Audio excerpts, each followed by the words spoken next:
Hey there, wonderful viewers. Welcome back to our channel. And if you're new here, welcome to the family.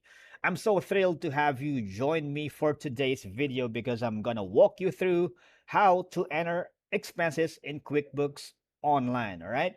But before we jump into that, hit that subscribe button, please. Don't be shy and ring the notification bell. That way you won't miss any of our upcoming tutorials and tips.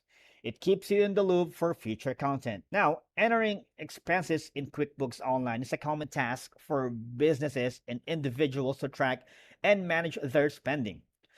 I can give you a lot of reasons and it will take me all day, but to sum it up, accurate record keeping because QBO helps maintain data records of all your expenses. This is crucial for financial management, tax reporting, and making informed business decision, leading to time efficiency and real-time visibility.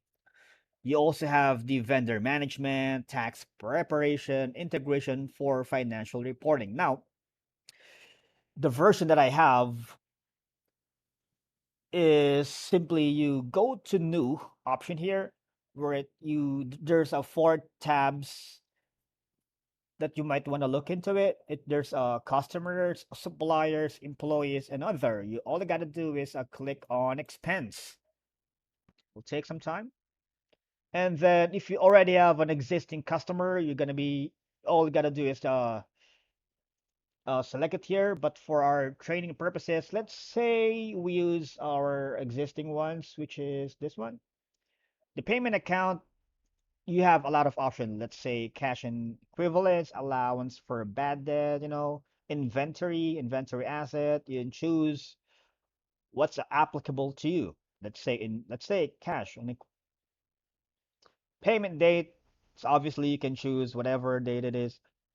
And the payment method, whether it's cash, check, credit card, or direct debit, depends. Let's say maybe for now, we're gonna use check. And reference number, you can type in it manually. Tags, if you hover here, you'll be given two options. We're not going to into that. We have a separate video for this putting a tags on your expense. And then the category is, will it be bank charges, commissions and fees, dues and subscriptions, equipment rental, income tax? It's up to you, right? But for now, let's say commission and fees. Same thing here. It's all customizable. The description, the reason for that, for your payment, and the amount. It's all customizable. And then after that, you can also give a small memo wherein you can put some information, supplemental information. You can also attach some files here. Be mindful that it only allows up until 20 MB. And then save and close. There you go.